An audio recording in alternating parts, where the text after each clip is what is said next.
Coming up in tonight's show, reports show that eating disorders are on the rise. But how much do we really know about them? Well, tonight's show will focus on busting the myths surrounding eating disorders, along with speaking to our live guest who suffered from disordered eating herself. Today, she's healthy and more importantly happy in her own skin. Stay tuned to find out how God helped her to win her battle with food.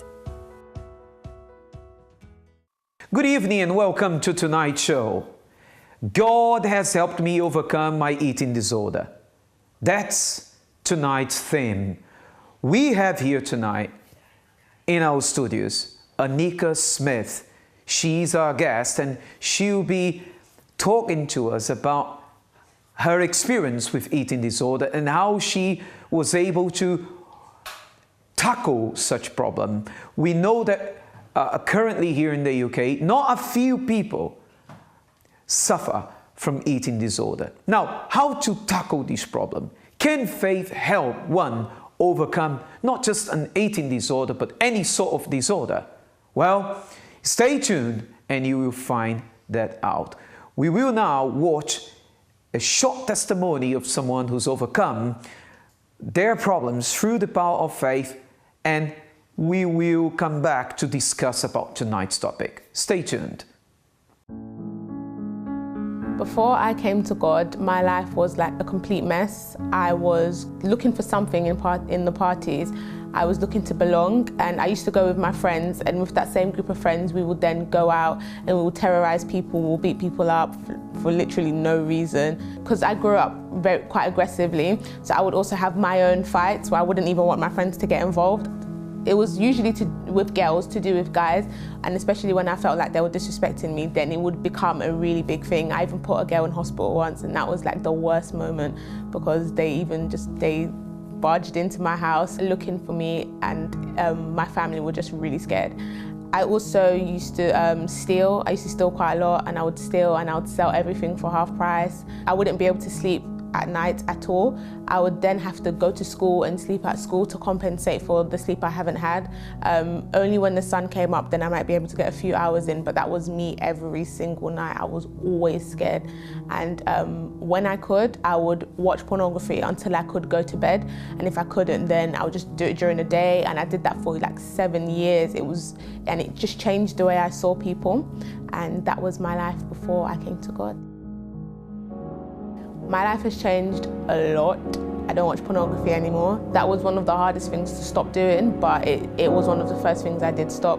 I don't fight anymore, I don't go to parties, I don't look for happiness in places where I know I'm not gonna find it. My family's changed, we've come together. A lot of things have changed. Even my finances has changed as well. I managed to buy a car that I really love, and something it's always been the car I wanted as my first car. I also got a really good job, and there's progression for my career, and they're offering to pay for my studies as well, so everything's going really well. Welcome back to tonight's show. We are talking about eating disorder, and with me here tonight on the studios we've got Rachel. How are you, Rachel? I am very well, thank you. How are you? I'm fine, thank you. Rachel, what have you found out about eating disorder? Well, eating disorders is a great topic for tonight because it is extremely topical. Eating disorders have been in the news recently, as for the first time in history, the number of men with an eating disorder has increased at the same rate as it has for women. So between 2010 and 2016, there was a 70% increase in men diagnosed with an eating disorder. And this increase is parallel to the same number of women who were diagnosed as well. So experts believe that there is still a lack of understanding when it comes to men suffering from eating disorders. But the media puts pressure not just on women, but on men as well to have this perfect body, which a lot of the time is of course airbrushed and is changed through the media and is actually unattainable for many people.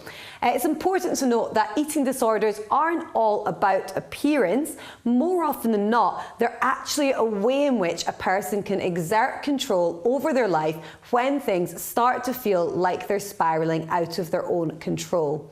And eating disorders are often shoehorned into being categorised as either anorexia or bulimia, as these are the two most common types. But it is also important to note that there are many types of disordered eating, and not all eating disorders involve striving to be skinny either.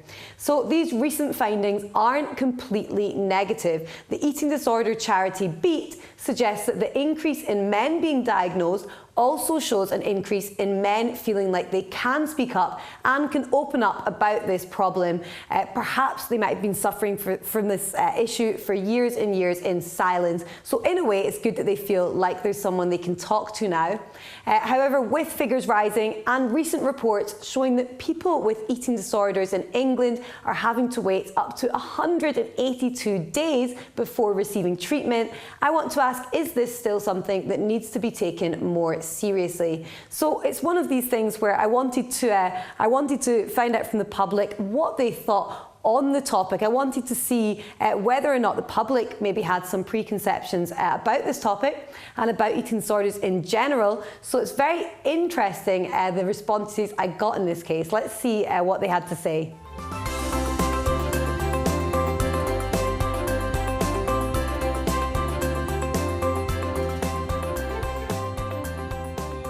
What do you think triggers an eating disorder?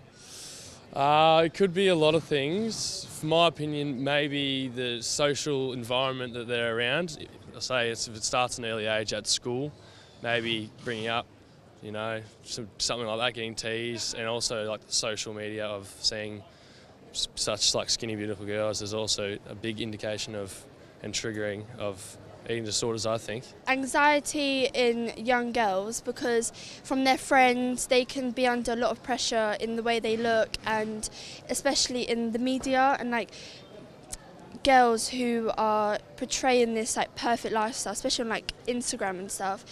Girls who are at the ages of like 14 to 16 feel like they have to adapt themselves to live that lifestyle, which isn't sustainable, or yeah.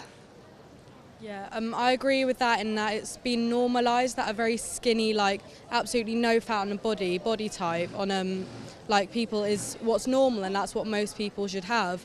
But really, young girls should be shown that it's okay to have a bit of body fat, so that it's less common in the future. I think it's very environmental, and it's also to do with the person themselves. So if there's a person that has a predisposition and then is put into an environment that could trigger something within their brain, then that's obviously going to cause once again a rolling ball. But I think that the company that you keep definitely is what can make a bad situation worse. Bullying, cyberbullying, and probably just general bullying altogether. Just insecurities in general, and like just what society teaches us, like this, and our standards of beauty, when really it's like all of us are different, and a lot of people don't really think like that because of what's being fed to them. So I guess like things like that, like mental health is like, that's a big contribution to it, and a lot of the time you can't really tell where that was rooted from. It could be like a number of things. So. Do you think that the numbers of female and male eating disorders are rising, or do you think that one is rising more than the other?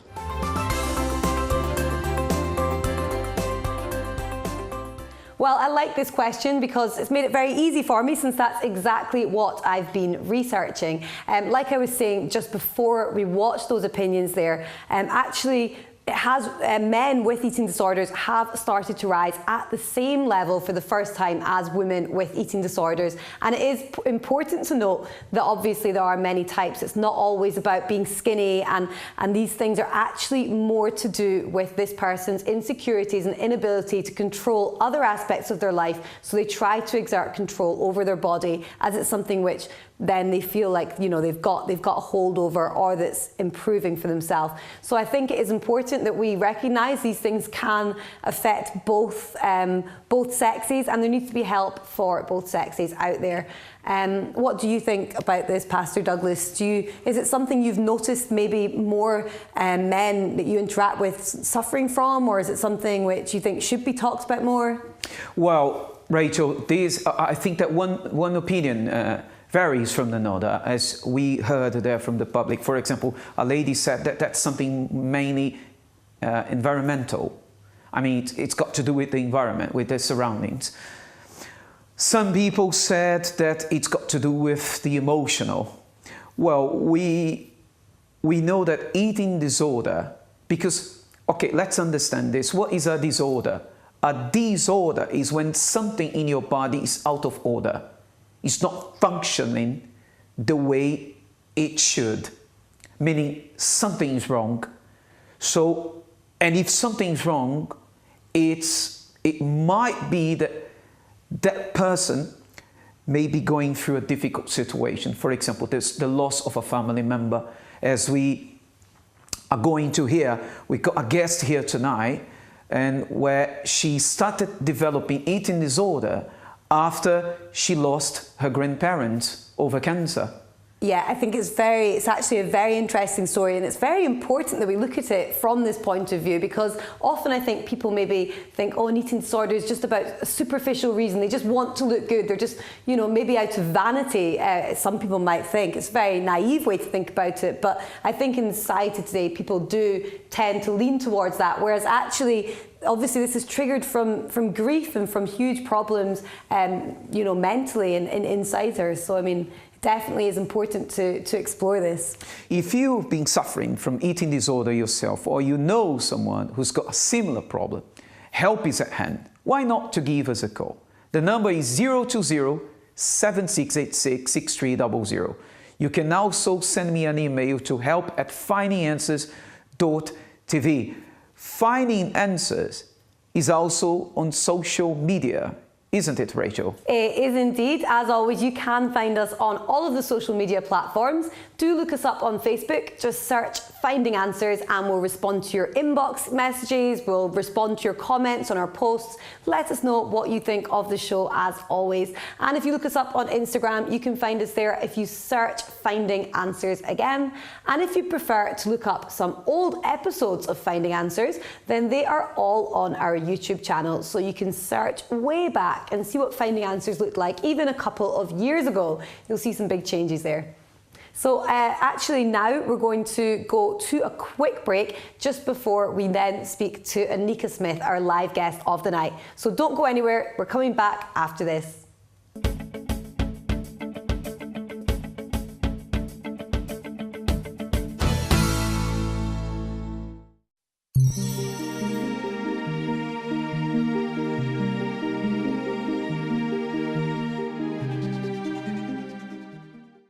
I was depressed for many years, but not anymore. And now it's my turn to help you lead a happier and healthier life.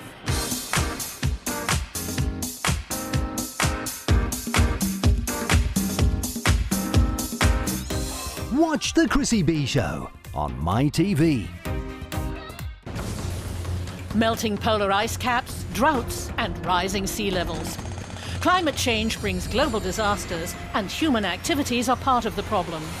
But people around the world are looking for ways to address the threat. Watch Global 3000 on MyTV. The Day provides current news and affairs background analysis. A growing number of migrants crossed the Serbian-Hungarian border. There is no doubt about it. Understand top stories, get professional expertise, statistics and video footage that will give a full insight into the world's most recent issues. Get information in its most complete form. Watch The Day on MyTV. Meet the amazing SUV Jaguar, the stylish Fiat, a vintage VW, a sporty Honda, and the Green Smart ED. Drive it, test it, know it. We have cars for any taste. Explore vehicles and their features with our weekly show. Watch Drive It on MyTV.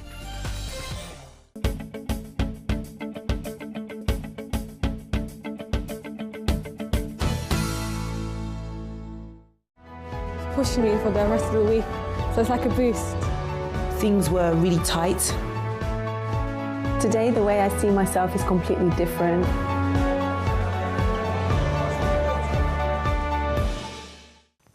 Welcome back to tonight's show. With me here on the sofa is Anika Smith. Anika, how are you? I'm good, thank you, Pastor. Thanks for coming to the show. Anika, we've been talking about overcoming an eating disorder with faith or through the power of faith. We know that eating disorder has become a widespread problem in our society where a lot of people have been suffering from eating disorder. And some people lost hope as to whether there is cure, there is a definitive solution for such problem. And Anika's story will testify, will witness about what faith can do when one believes in such power. Anika, tell us, how was your life before you met faith? Well, before I learned about faith and how to use my faith, I would say that I was a very empty person. I was constantly searching for things to make me happy, and I always had to do things in order to feel fulfilled. So it's like I was always finding ways to make myself happy because inside I wasn't happy myself. So that's how I was before I started to use my faith. I was very close with my family. I would always have to do things to feel fulfilled. But like I said, I was very empty inside and I just couldn't pinpoint what the issue was. Mm-hmm. Now, where did this problem come from? Obviously, because we understand, Pastor Christian, that to every problem there is a root. Right. Problems don't just appear out of nowhere. They have a reason to be there. Now, what has caused you to have such feelings, such as depression, anxiety, fear, and so forth?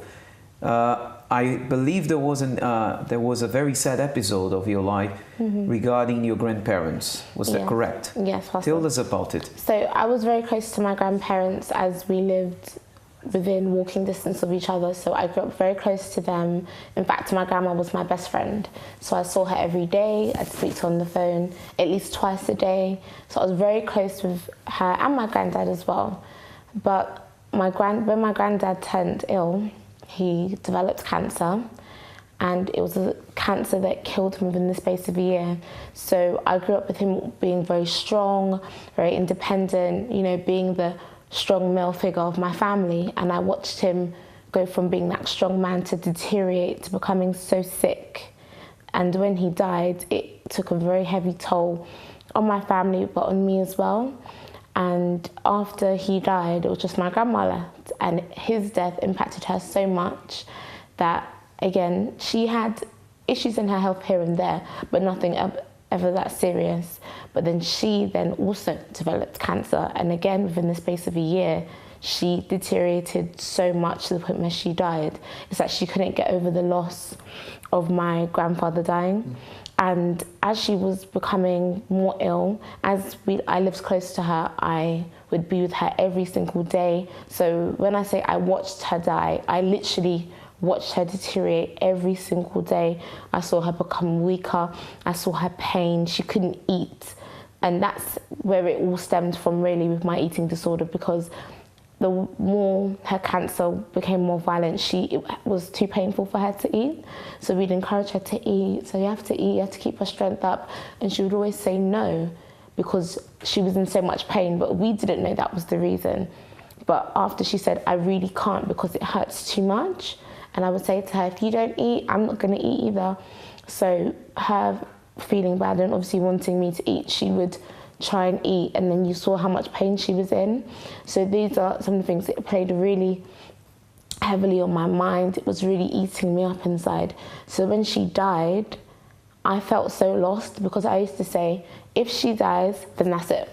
If my nan dies, I'm gonna die too. I'm gonna kill myself because I can't imagine life without her. I was close to my mum and my parents, obviously, but because my grandma was my rock, she was literally my everything. When she died, I said, okay, I'm gonna die too. And I didn't make a decision to stop eating and say, right, I'm not gonna eat anymore. I just stopped eating. It was something that happened automatic. I didn't have an appetite anymore, and because of what was going on, I don't think anyone really noticed.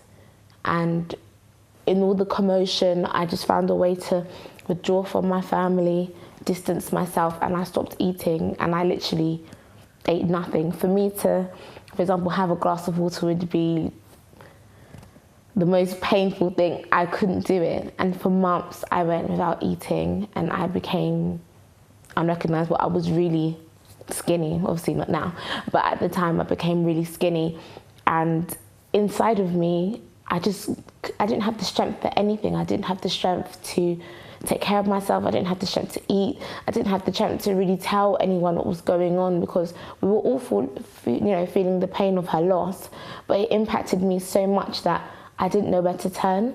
And this led to me, like I said, I isolated myself from my family. My friends didn't understand me, so the more I was by myself is the worse I felt. The more thoughts would come to my mind. See, look, she's gone. What's the point in you being here? Nothing will ever be the same. And that's when I tried to seek strength in other things, like maybe trying to spend time with my friends or going out, listening to music, but nothing ever filled that void. And the longer it got is the worse I became. I felt so empty inside, but I didn't know that's what it was.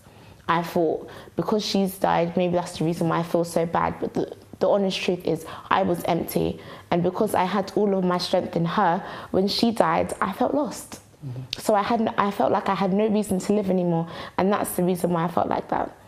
So that, I would say, that was the lowest point in my life, because having the eating disorder, feeling depressed, it led to suicidal thoughts. And those suicidal thoughts led to me attempting to commit suicide a few times. Obviously, it didn't work because I'm still here, but that's how it stemmed. It started from my grandparents getting sick to the point of me also wanting to take my life as well. You mentioned that you've tried to attempt suicide quite a few times. How many times have you attempted? 2 or 3. I can't put a number in it exactly, but the main time I attempted to commit suicide was through overdose, because I was still quite young, so I didn't really know about how to do that stuff, or like bleach or things like that. But there was one time in particular I was so depressed. Like I said, I'd isolated myself from my family, and I said, everyone was out of the house, and I said, today I don't care. I felt so depressed. I was really low that day, and I said, I'm going to take tablets, and if I die, I die. I didn't care. And when I woke up, I was like, oh, I was quite disappointed. And another time I tried to commit suicide was the time when I was with my friends, and we was at a party, a house party, and everyone was having so much fun, but inside of me, I just felt so useless. I'd really had enough of life, and I said, today I'm gonna drink so much that if I don't wake up, I don't care. And I drank that night so much. I don't really remember what happened, but all I remember was waking up in the morning and feeling so disappointed that I was still alive. And I went home very depressed because I was still alive. Usually, Pastor Christian, when the person hits rock bottom and the person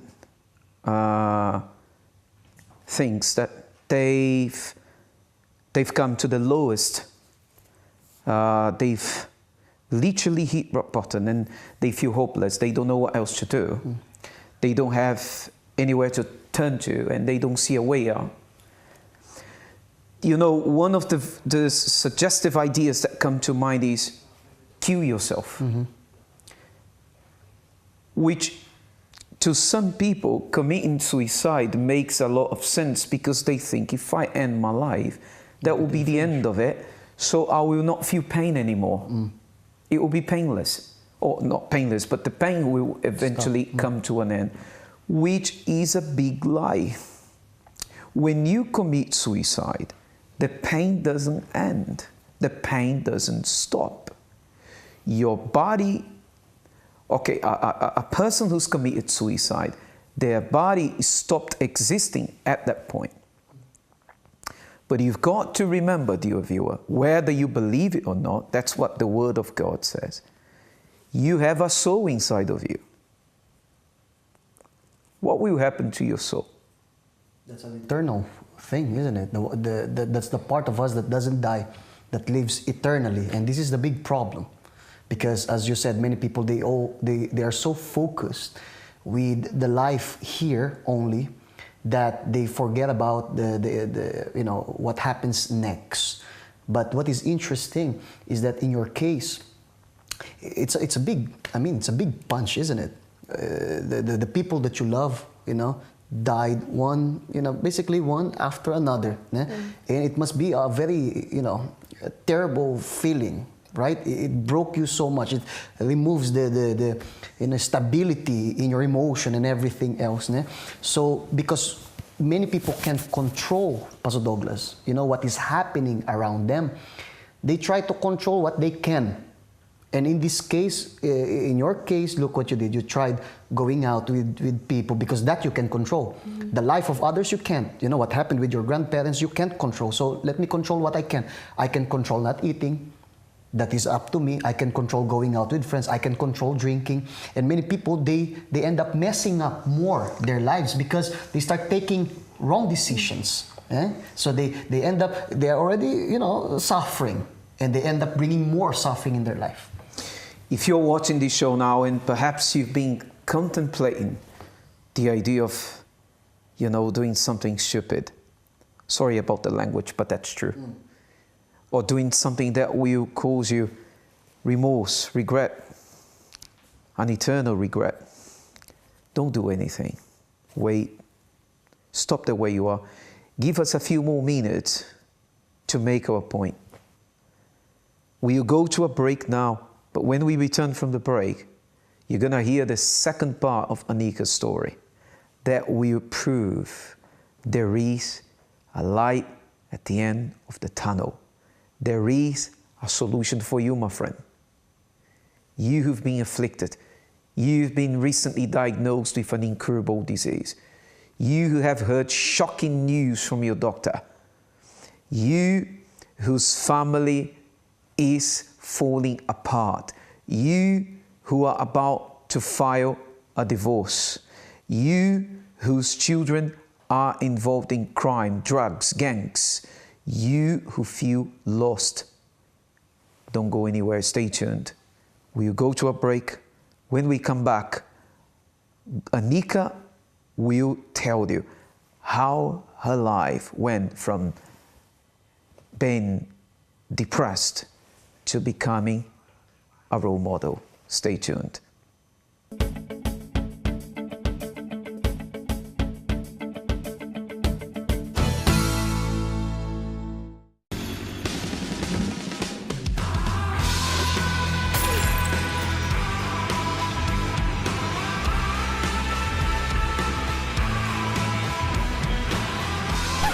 Time is an illusion.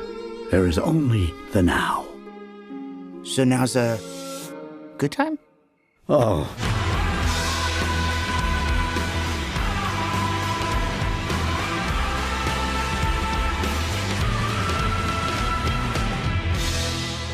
She with you? I thought she was with you. If it's in the cinema, it's in On Screen.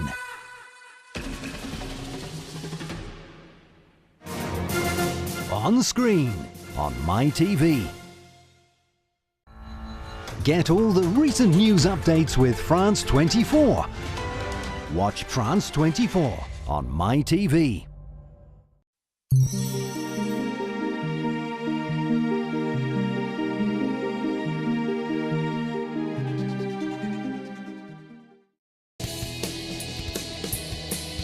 Football, football and football. More football than ever.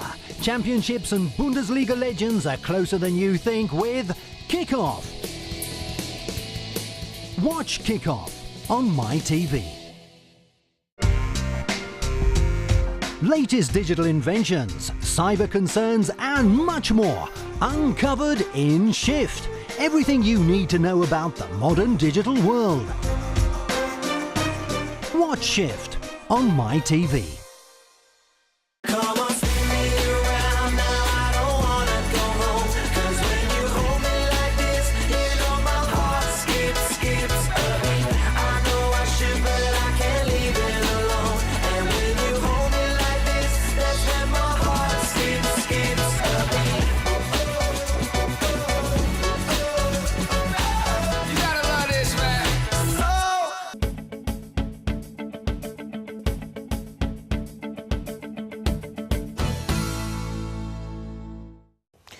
Addiction has been one of the main problems in our society, in our modern society. Here in the UK, a lot of people suffer from addictive substances.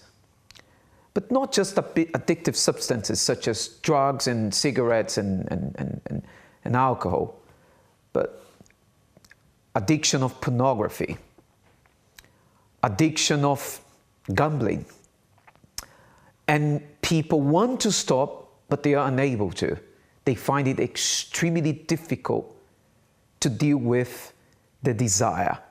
Well, there is a solution against addiction. You will watch now a testimony of someone who managed to knock addiction. Watch it now. I was introduced to drugs, selling drugs, taking drugs at a young age of around 15, 16. Just like selling cocaine, heroin, crack. But even so, it gave me an addiction to having sex with girls, just using them. I was involved in many stabbings, many fights. I was arrested many times, put in a cell, spent many nights, hours there, but I never changed. This life that I was involved in was a life that I knew if I didn't change, I would die. An incident which happened was I was shot and I died there twice, and I thought that it was impossible for me to change. When I heard about God has love for me, He cares for me, He wants to change my life and everything, I decided to accept His word. And I realized that nothing was impossible for this God that I'm serving today. So that life that I had, that I was dreaming of, that I could be someone better, I could be, happy, not having to look over my back, not having to have to feel that pain of a knife going through me or a bullet. Today, I'm happy, I'm studying, I'm successful in my coursework and everything. I'm working, my family is coming together. Everything is going well for me, and I've overcome the gangs, I've overcome the sex, the drugs, the illegal weapons, and I'm like an example for many other young guys, those that were involved in that and they think that they can't break free. I'm that example to show that, look, it's possible.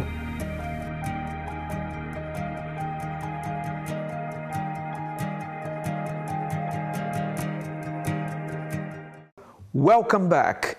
If you wish to give us a call, our number is 020-7686-6300, or you can drop us an email, help@findanswers.tv.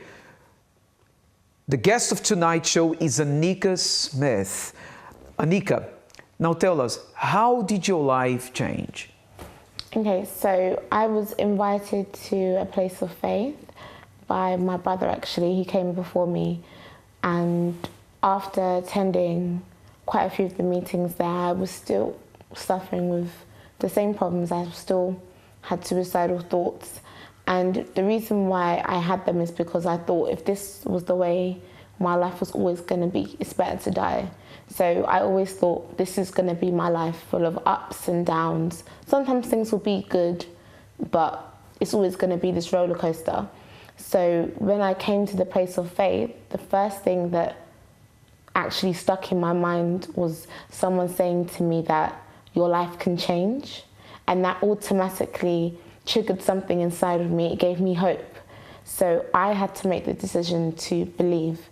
I was actually watching the testimony of somebody else who'd gone through similar problems, and when she decided to use her faith and believe that things could turn around through using her faith, it caught my attention because I didn't, at the time, wasn't using my faith. I didn't even have any faith that my situation could change.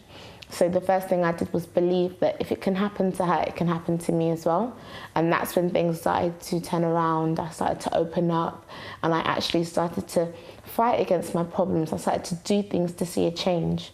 And the very first thing I noticed that was that my mentality began to change, because now I had hope in changing my life. I thought, if it can work for her, it can work for me, so let me try it. So I started to do things to see a difference. I started to believe that, no, I don't have to think in this way, be positive, and start to see small changes, mainly in my mentality. And then that led to things becoming better. I started to progress.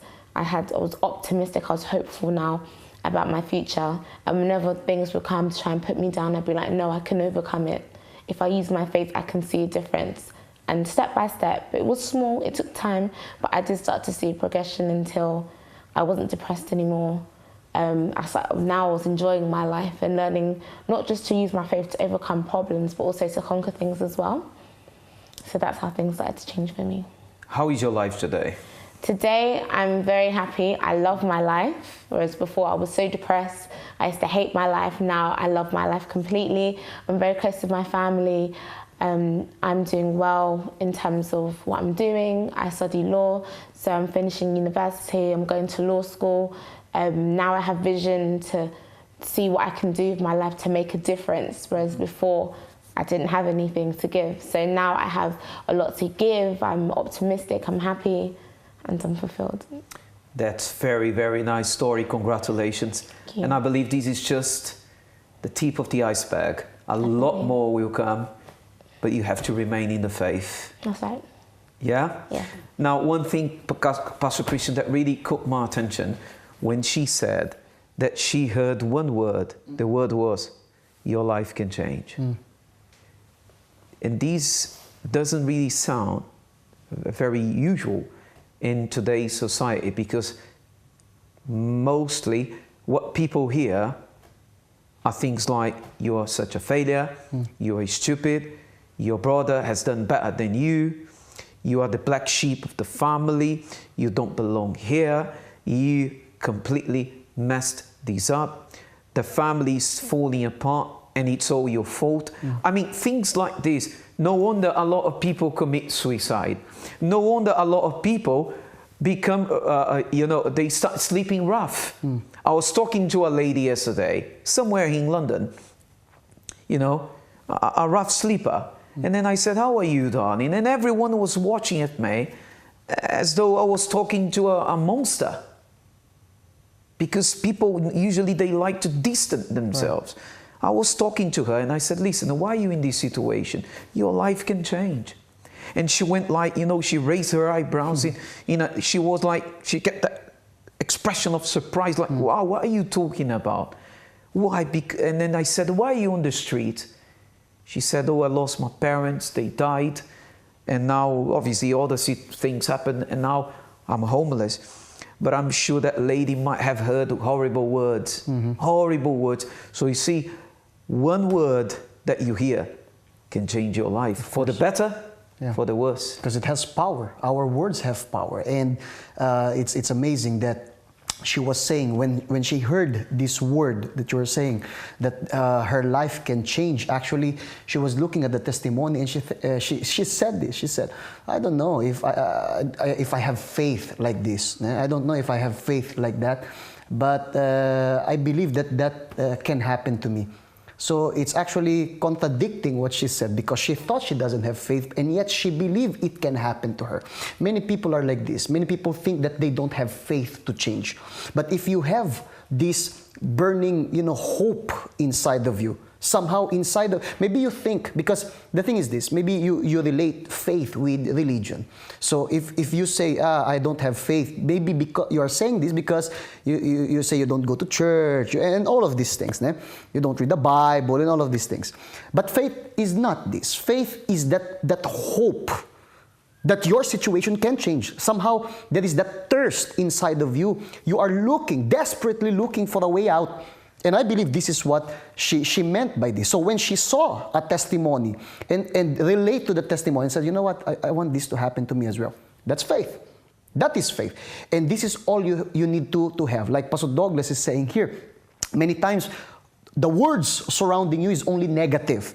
But we are here, Pastor Douglas, to tell them that people's life can change. They can change as well when they use their faith. 020-7686-6300. This is our number. If you want to call us, we'll be more than happy to hear your problem because we care for you. We really care for you. Stay tuned.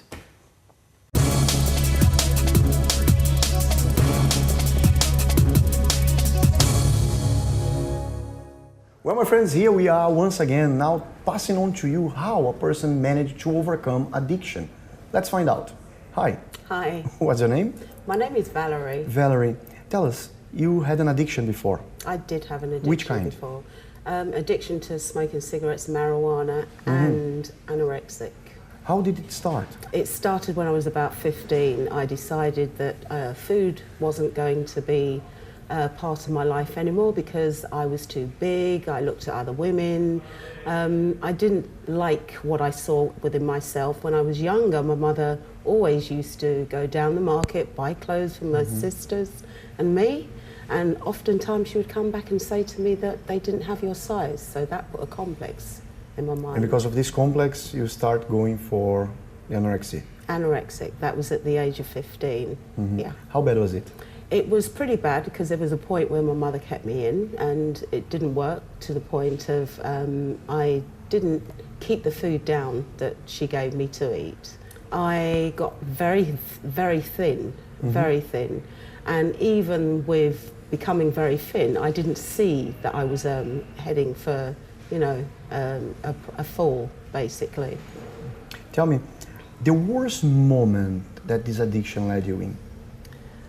The worst moment was when I could not leave the house to get dressed to go out. That went on for a few years. I would, you know, have appointments, have plans to go out, and it would take me ages to get dressed and to go out. Besides that, you said cigarettes and weed as well? Yes, cigarettes and weed. My father was the one who first introduced me to cigarettes. And At weed? the age of, I think I was 17 at the time. He was the one who introduced me to it. I didn't start smoking until I was 18. That was when I went to parties and things like that. And weed at that point got introduced to me. How bad was it? I would go out, I would spend my dole money at the time, was bringing up the children, on benefits, and I would spend my dole money on sometimes £30 a day. On £30 a day on weed? Yeah. Wow. Did you try to stop? Somebody told you, let's stop, it's time to quit? Yeah, I did try to stop smoking. It lasted for about 6 months, and then I incurred a problem in my life and I started smoking again. So it was only one problem in life that put you down and back on the addiction again? That was it. Though you were clean for 6 months, as you said? Yeah. You said you started with 18. And for how long did it last? I started at 18 years old, yes, and it lasted from 18 up until 35. So you say that you stopped the addictions when you were 35. Yeah. Tell me how. Well, I came to a place where I learned to use my faith, and it was 3 days into coming to this place.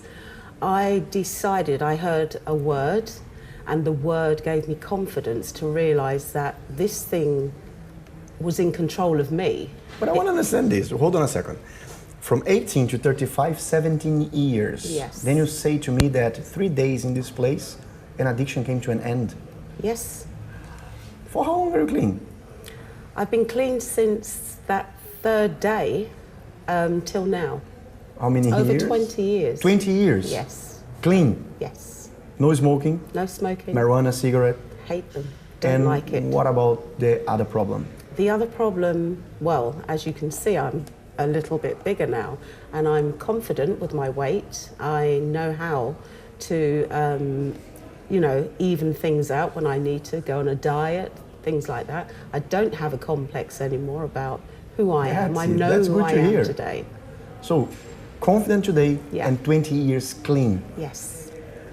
In your opinion, there is a solution for addiction? Yes, there is a solution for the And addiction. what would you say for those who are an addict today and perhaps facing what you faced before? Okay, what I did, I used my faith. I was taught how to use faith. And through listening and obeying to what was being said, I was able to realize and kick the habit. It wasn't easy, but I persevered and I stuck to what I believed in, basically. Well, wasn't easy, but it's 20 years clean. Yes. That's good, Valerie. Thank you for your story. Thank you for sharing this with us. There you have it, my friend.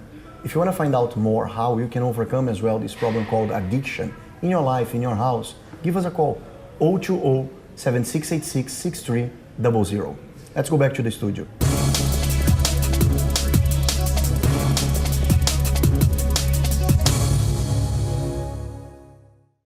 Welcome back to tonight's show. I have here with me Pastor Christian. Pastor Christian, how are you? Hi, good evening, Pastor. I'm doing well, thanks. Pastor Christian, we have heard this mind-blowing, amazing story of Anika Smith, how she was able to overcome, to tackle eating disorder through the power of faith. And anyone, Pastor Christian, anyone can benefit from the power of faith. Faith is not just for a group of people. Some people have mistakenly thought that, oh, my life is not good because I was predestined to suffer. I've got a karma, I've got a cross that I have to carry for the rest of my days, which is so untrue. And we are here to prove these people wrong, that they can be happy indeed. Yes, because of the testimonies as well that we show. We have testimonies all the time. And you, dear viewers, who are watching our programs every night, you have seen many people who are testifying. And it seems like their situation before was a lost case. They were suffering so much and for many years. And sometimes this is what happens when a person suffers for many years. They got so used with suffering that it became normal. So they think, there you go, the thought of karma, the thought of cross, because we try to be very logical, isn't it? We try to understand why these things are happening. If a person is suffering, Pastor Douglas, for many years and nothing is changing, the best logical thing is that maybe they were born to suffer. That's the idea that comes to mind. But when you say that this is not true, I agree with that. Because God did not create us to suffer. I mean, we call on God as God, but also as Father. And there's a verse in the Bible that says that when His children ask for a bread, He doesn't give stone. When they ask for fish, He doesn't give, a snake, scorpion. He is not like this. Why is that? Because He can give us anything. The thing is, people suffer because they either don't use the power of faith that they have inside of them. They think they are not worthy of a better life, so they carry all this negativity inside of them. That's why if you are watching our programs every night, you will see that there's a pattern in the lives of those that we interview. Many of our people that we interview here in the studio, they usually say when they hear a testimony, when they watch a testimony, they believe that, I want this to happen as well. So this faith was awakened inside of them. And because of this, faith that is now awakened, then their life can change. Correct, yes. We will now go and prepare ourselves for the prayer moment. It's moment to pray. Please, if you can, prepare a glass of water, because when we return from the break, Pastor Christian and I will be here by the cross praying for you, praying on your behalf, so our God can hear from heaven your petition.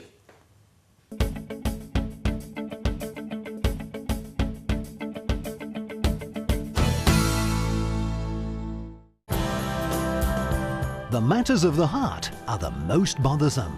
We like to explore in details what people have been through, what couples have been through, so that we can highlight some points. Learn to love intelligently. Watch Love Talk on MyTV. Meet the amazing SUV Jaguar, the stylish Fiat, a vintage VW, a sporty Honda, and the Green Smart ED. Drive it, test it, know it. We have cars for any taste. Explore vehicles and their features with our weekly show. Watch Drive It on MyTV. Do the maths. Changing your life is not as simple as changing your hairstyle, your shirt, or rearranging the furniture in your living room. You're talking about years of deep-rooted habits, behaviours and problems that are not going to change overnight. Many may say, think positively, but the trouble with that is that you can't do or change anything with just thoughts. But add action into the equation and the outcome can be different. Let's do the maths. Positive thinking plus action equals a change. Whatever it is, if the change is significant, if it's worthwhile, then it will have to take time, effort and homework from you.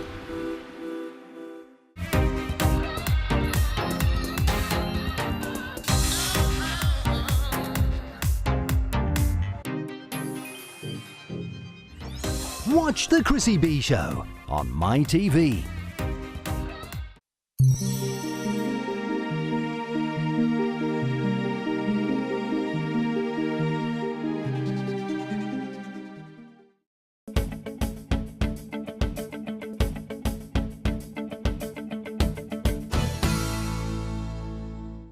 Now it's the moment of prayer. Please, if you can, prepare a glass of water, because we now will pray.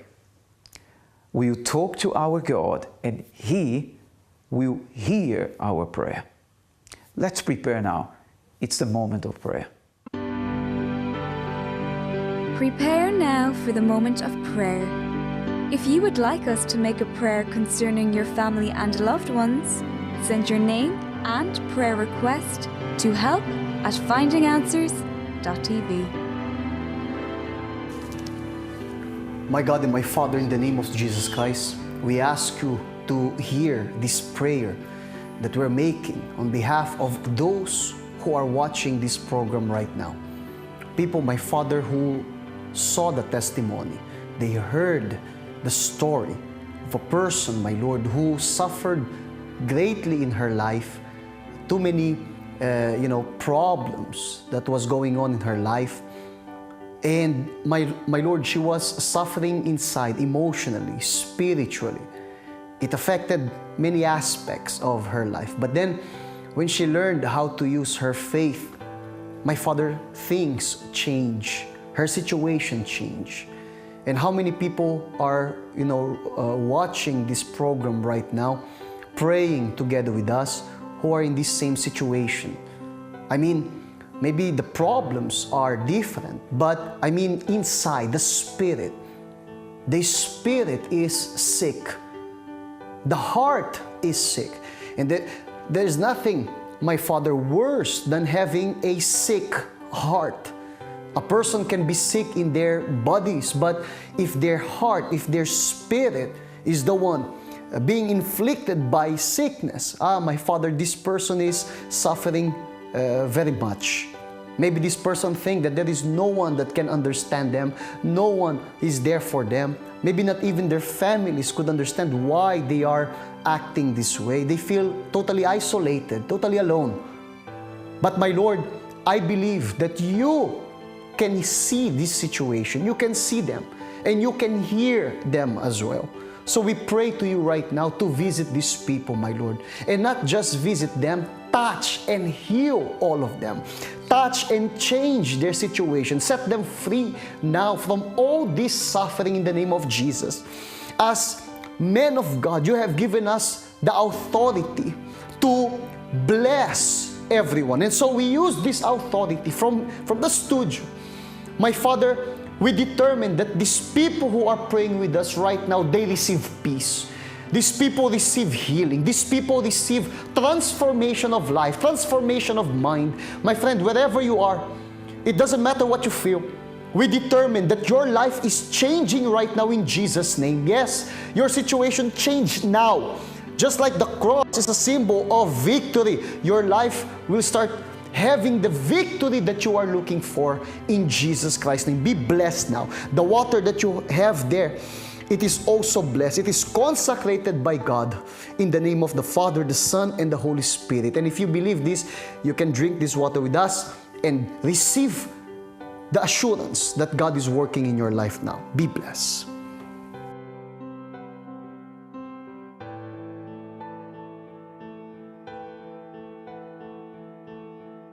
That's it for tonight. If you wish to give us a call, the number is 020-7686-6300. We've got a team of advisors who are willing to hear your problems and offer you a prayer over the phone. God bless you.